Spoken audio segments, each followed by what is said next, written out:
اللہ الرحمن الرحیم 12 ذی الحجہ کے دن حاجیوں کے لیے احکامات۔ 12 ذی الحجہ کے دن سورج کے غروب ہونے سے پہلے آپ نے قربانی اور طواف زیارت میں سے جو فعل آپ اس سے قبل ادا نہ کر سکے تو آج سورج کے غروب ہونے سے پہلے ان کا ادا کرنا لازم اور ضروری ہے۔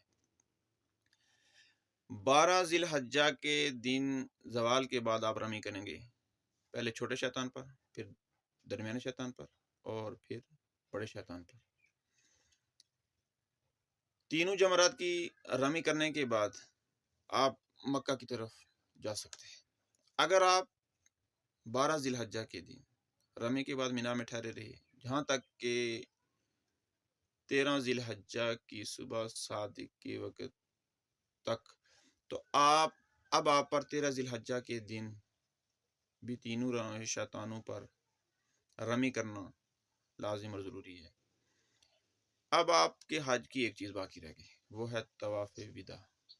وطن واپس ہوتے وقت آپ نے رخصتی کا طواف کرنا ہے، جس کو طواف وداع کہتے ہیں، اور اس طواف کی ادائیگی کے ساتھ ہی آپ کا حج مکمل ہو جائے گا۔